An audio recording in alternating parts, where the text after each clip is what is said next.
Hola, ¿cómo están? Yo soy María Eugenia, bienvenidos una vez más a mi canal. Esta semana le toca el turno al resumen de lecturas de julio. Fue un mes bastante cargado con lecturas potentes, podría decirse, que me hicieron reflexionar muchísimo, que me conmovieron, que me impactaron, que tocan muchos temas, gran parte de ellos de actualidad.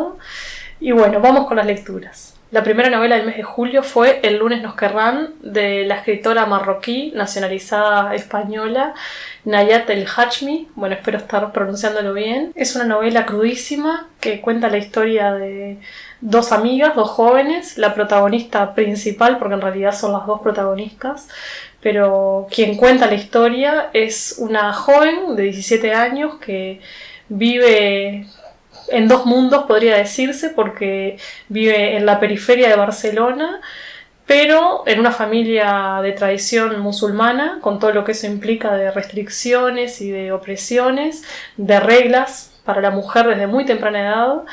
Entonces tiene este choque cultural continuamente, este choque entre dos realidades totalmente distintas, y lo que continuamente se pone de relieve es la necesidad de integración de esta joven, de liberarse, de poder hacer lo mismo que hacen otras jóvenes de su edad, de no sentirse extranjera en un lado ni en el otro porque se siente fuera de lugar en su familia, porque está en un país que tiene más liberaciones, pero a la vez en el colegio y en España se siente también discriminada por ser mora, como ella misma lo dice.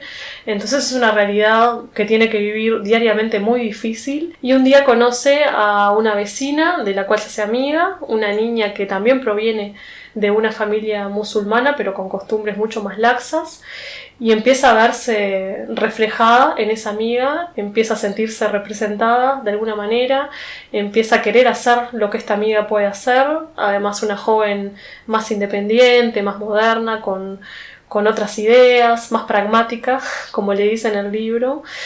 Y bueno, esta identificación de dos amigas que son completamente diferentes, pero que sí comparten rasgos comunes de la tradición musulmana, como ser los ideales que debe cumplir la mujer para llegar al matrimonio, qué es una mujer plena para el Islam.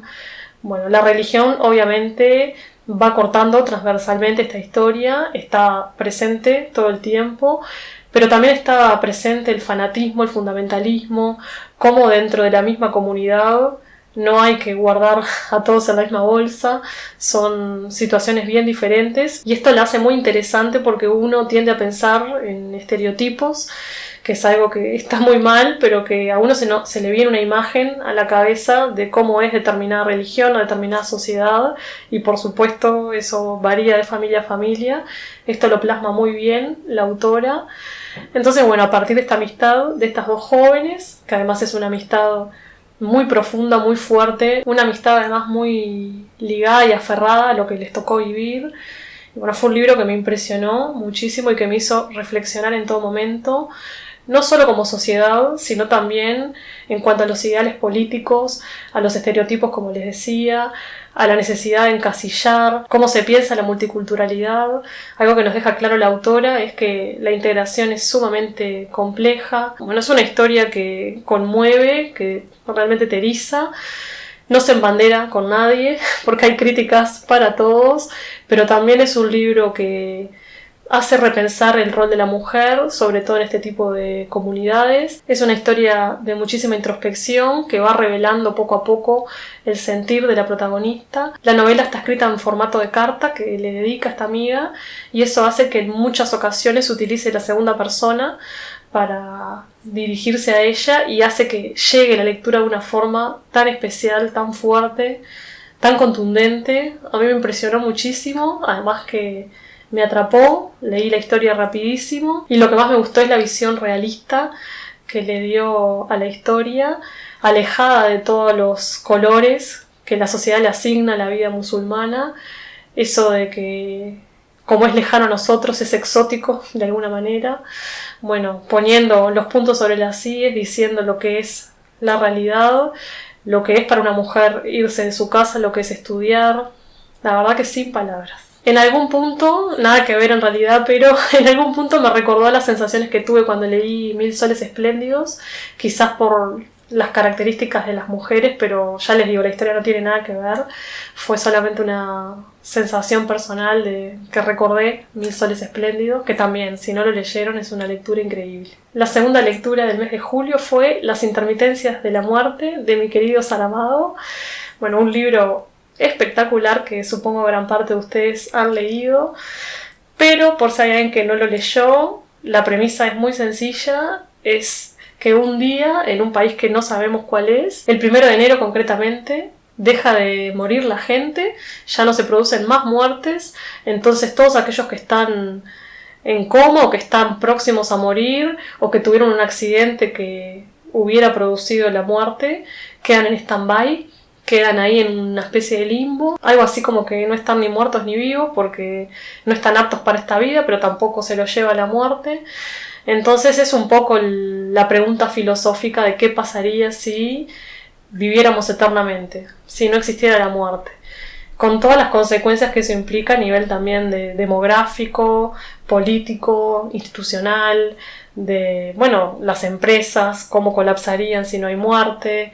Es muy interesante el planteo, pero lo que más me pareció interesante fue el ingenio, que es propio de Saramago, siempre está presente en sus novelas. Es muy divertido, es muy irónico, pero también es muy sagaz. Y los giros y reveses que plantea, cómo plasma esta idea, que puede parecer una idea que quizás todos nos preguntamos, pero hay que ponerla en palabras y hay que desarrollarla de forma tan magistral porque es realmente increíble. Yo lo leí con una sonrisa, a pesar de que hay cosas que en el trasfondo no dejan de ser dramáticas. Tiene un tacto, una calidad para escribir que es maravilloso. Si aún no han leído este libro, no duden en hacerlo porque es espectacular, es muy entretenido además. Y a pesar de su corta extensión, es muy profundo, tiene muchísimas reflexiones que son para encuadrar todo lo que dice respecto a la religión y a las filosofías y a todo lo que rodea las explicaciones que dan los seres humanos para solventar o para entender mejor la muerte, que sin la muerte precisamente dejarían de tener razón de ser. Bueno, son todos unos planteos muy interesantes, muy disfrutables y que aportan muchísimo a la lectura. La siguiente lectura del mes de julio fue Nada se opone a la noche, de la escritora francesa Delphine de Vigan, un libro que me paralizó desde las primeras páginas, que tiene uno de los inicios más aterradores y perturbadores que he leído, que releía, no podía creer lo que estaba leyendo a ese punto, porque es una historia personal, una historia, una vivencia que atravesó realmente la autora y la describe de forma tan despojada, con tanta crudeza, con tanto detalle, que ya me impresionó desde el comienzo. Es una escritora maravillosa, escribe increíblemente bien, pero además hay que tener valentía para escribir algo así, para indagar en la historia de tu propia madre, en la historia de tu familia. A mí me parece espeluznante. Me parece que utilizó la escritura como catarsis, como forma de liberación, creo que incluso lo dice durante el texto. Es dificilísimo no empatizar y que esta escritura no llegue. Y lo que más me gustó es que, más allá de lo visceral y de que cuenta la historia de toda su familia, por supuesto que la protagonista es su madre, pero parte de la historia de sus abuelos y sus tíos, porque la familia de su madre fue muy numerosa, tuvo 9 hermanos, entonces parte desde el comienzo, digamos, de la historia. Entonces vamos siguiendo el hilo de esta familia y uno logra identificarse al 100% y ponerse en la piel, no solamente de Delphine, de la autora, sino también de su madre. Bueno, es un libro que aborda muchas cuestiones como el suicidio, el abuso, las enfermedades mentales, y con una mirada abierta, no desde un pedestal ni con una postura de juez.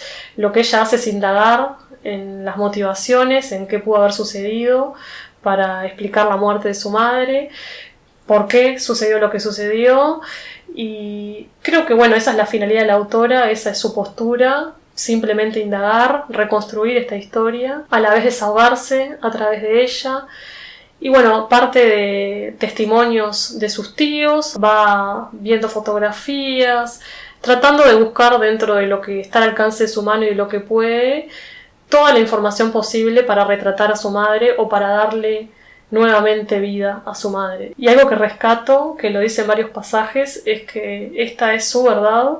Incluso se pregunta si no está haciendo ficción en algún punto porque está escribiendo su versión de la vida de su madre, y eso me parece muy interesante porque al final la vida termina siendo en algún punto ficción porque va a depender de la subjetividad de quien escribe, ¿no? Es una lectura ineludible a mi parecer, y el hecho de que trate de cuestiones que vivió realmente la autora y que nos cuente no solamente lo emocional sino también la tragedia en sí, los hechos y cuáles son las perspectivas de cada miembro de la familia, hace que conmocione aún más, que uno conecte aún más con su experiencia. Así que bueno, ¿qué más decirles? Les recomiendo mucho esta lectura. Otra de las lecturas del mes de julio fue Manual para las mujeres de la limpieza, de la escritora estadounidense Lucia Berlin.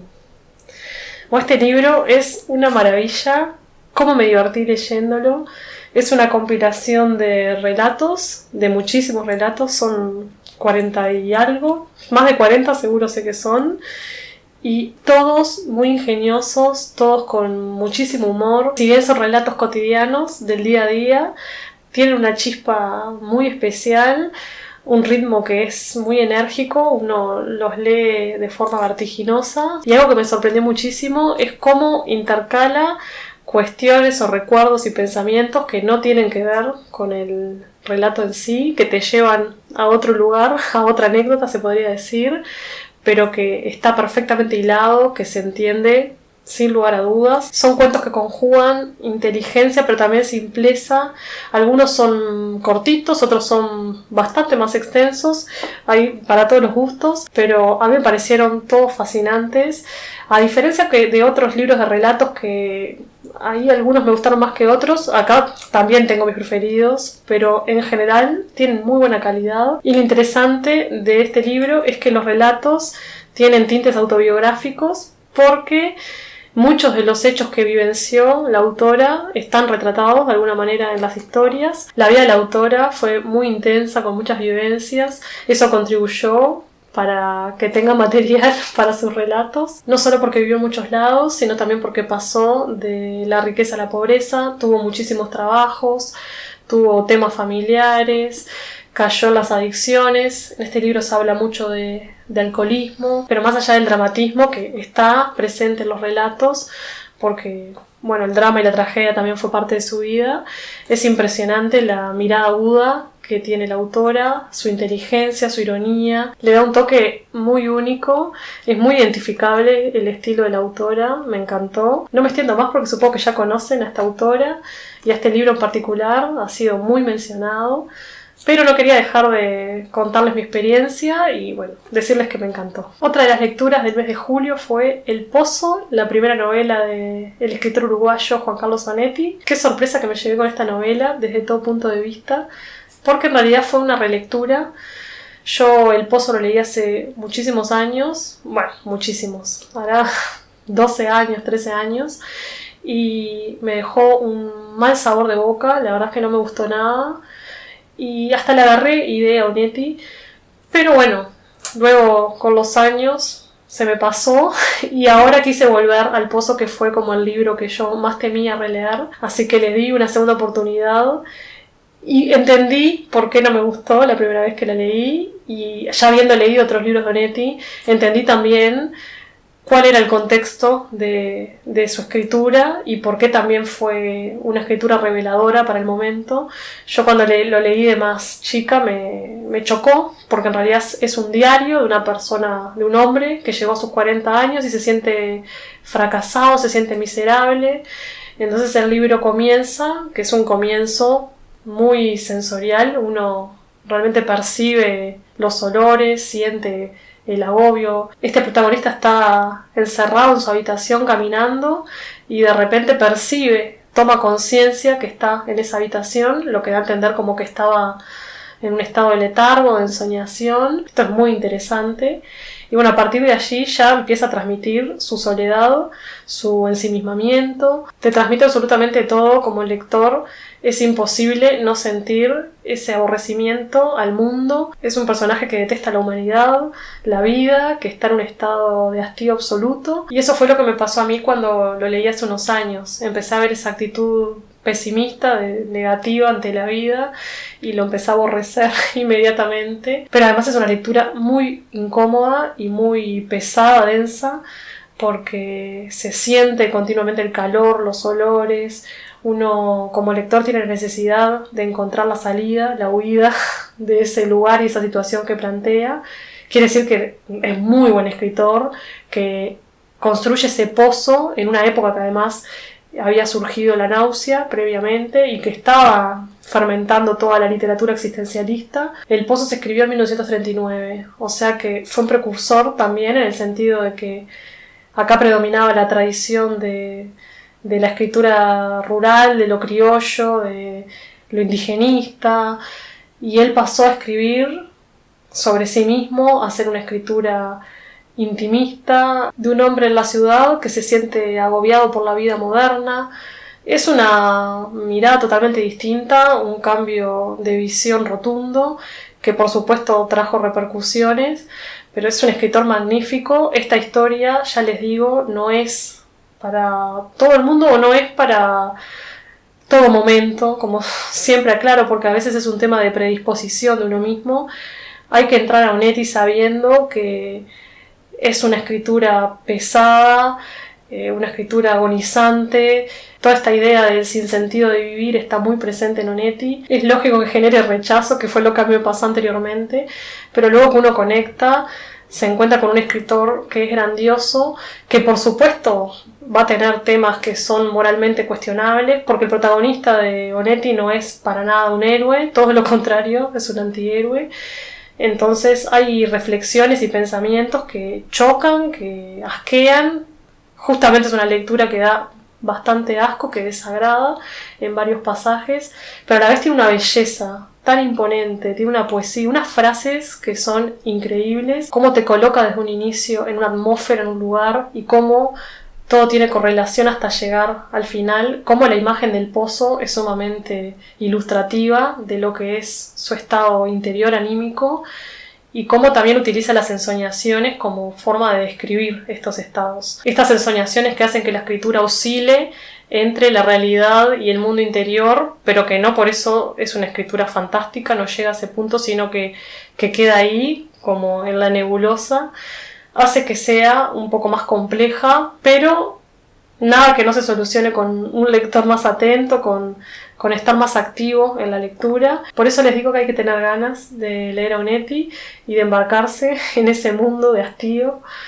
Y bueno, el hombre que representa al protagonista de esta novela sería un poco el hombre rioplatense, ese espíritu cínico, desencantado, de la década de los 30-40. Una de las cosas que dice en El Pozo es que tiene asco por todo, por la gente, por la vida y por los versos de cuello almidonado. Fíjense esa expresión. Y para terminar de convencerlos de que lean a Onetti, la siguiente lectura de julio fue Cuando ya no importe.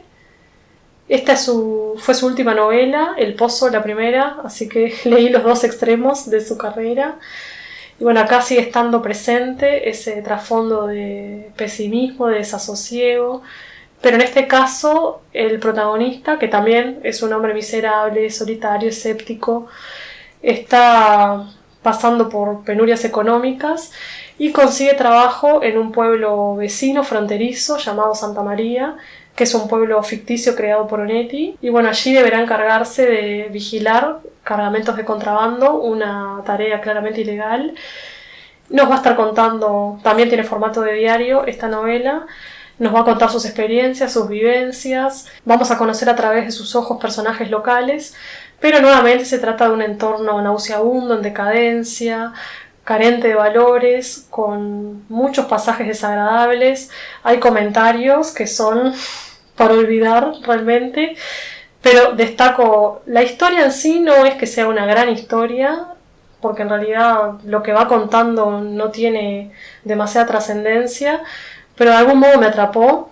Yo tuve ganas de seguir leyendo, pero a pesar de ser desagradable y de todo lo que les comentaba, no hay dudas que es un gran escritor, que escribe bellísimo y que logra captar las sutilezas o aquello que trasciende de la degradación y del sufrimiento del ser humano. Y por último, dejé para el final, como hago siempre, el libro que ya tiene reseña en el canal, así que se los voy a dejar en la descripción, y es El misterio de las catedrales de Fulcanelli.